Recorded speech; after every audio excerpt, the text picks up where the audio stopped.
So starting the test drive in this Durango RT, I love this aftermarket exhaust. It's so menacing. Now the RT exhaust stock is pretty aggressive anyways, but this just takes it to a whole other level. And then on top of that, having these 22-inch Fosons, this thing has more of a presence than it already did coming down the road. And you certainly have that same sense of power with this 5.7 V8 and this 8-speed shiftable automatic.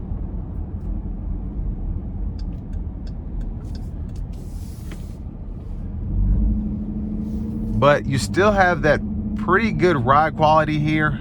Now with these being aftermarket wheels, heavier, not necessarily made to have a fantastic ride, they're more made to have a fantastic look.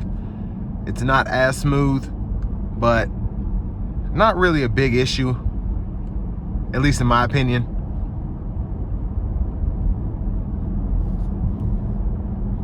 But I mean, this thing, it is quick. And that's really why you get these anyway. They're meant to be,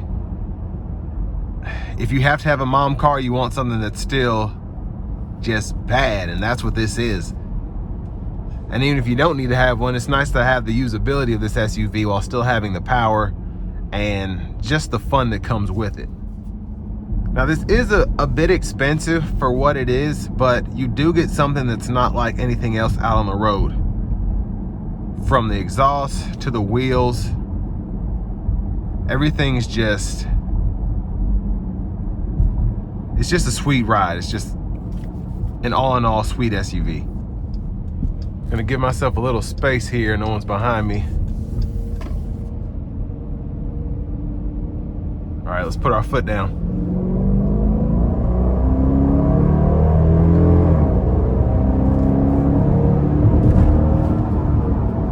Yeah, very clean power, such an aggressive sound. It sounds so good. I'm gonna give it one more pull.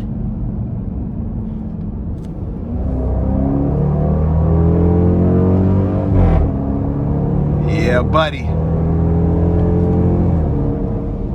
Yeah, it sounds so good. This exhaust really does, and again, the RT exhaust is already pretty good, but this is just another level of aggressiveness. It's fantastic.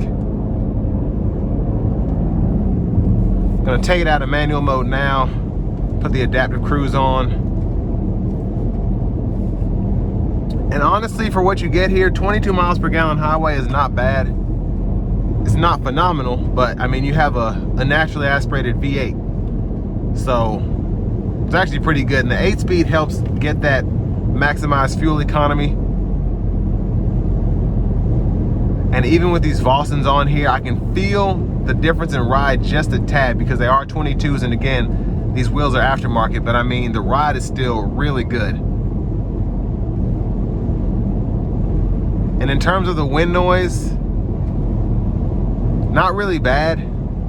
I can hear it, but I can also hear it kind of being diminished by the acoustics of the vehicle as well, so that's pretty good.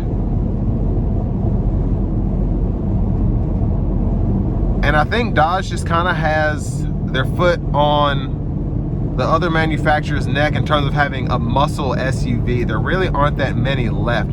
Everyone's going to twin turbo V6s, but it's just something about the rumble that you get with a V8 powered SUV.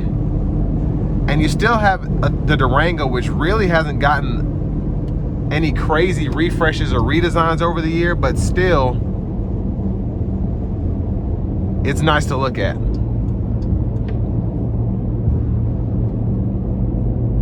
And I just think it's, if you gotta spend the money, or if you want to spend the money really, I don't think you'll be disappointed getting one of these.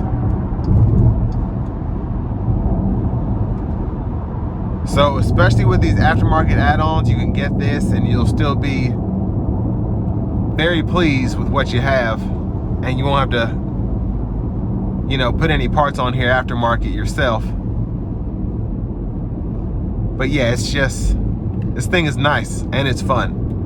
So this will bring me to the end of my review of this 2024 Dodge Durango RT.